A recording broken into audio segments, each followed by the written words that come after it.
À la une donc, de cette édition, c'est le président égyptien Fattah al-Sisi qui a assisté aujourd'hui au test d'admission de nouveaux étudiants candidats aux académies et instituts militaires où il a été accueilli lors de son arrivée au siège de l'Académie militaire par le ministre de la Défense et de la Production militaire, le lieutenant général Mohamed Zaki et le chef d'état-major des forces armées, le lieutenant général Osama Askar.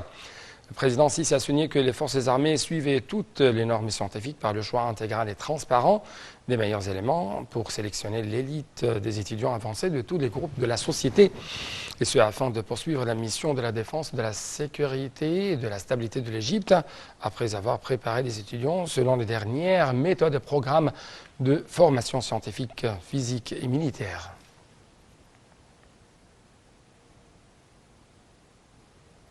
Dans le cadre des efforts du ministère de l'Intérieur pour lutter contre les crimes sous toutes ses formes, en particulier la poursuite et la saisie d'éléments criminels dangereux, et après avoir vérifié les informations menées, des enquêtes approfondies par une équipe de recherche dirigée par le secteur de la sécurité publique en partenariat avec la direction des enquêtes criminelles des deux directions de la sécurité.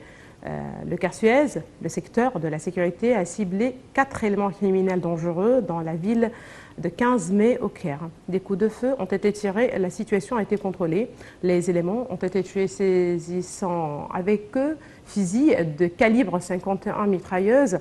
3 fusils automatiques, une quantité de munitions, une somme d'argent, 2 voitures dont une brûlée. Des mesures juridiques ont été prises.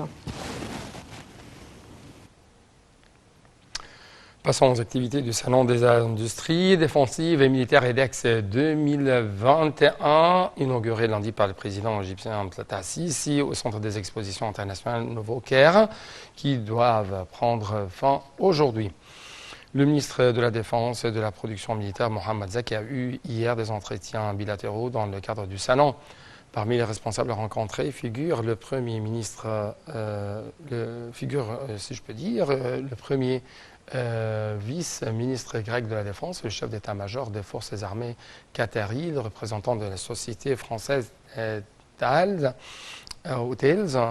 MBDA et Safran, et le PDG de la compagnie américaine Lockheed Martin, le premier secrétaire du ministère sri-lankais de la Défense et même la ministre bulgare de l'économie. Les entretiens ont porté sur des sujets d'intérêt commun et sur les moyens de renforcer la coopération militaire dans la période à venir. Le représentant de l'Égypte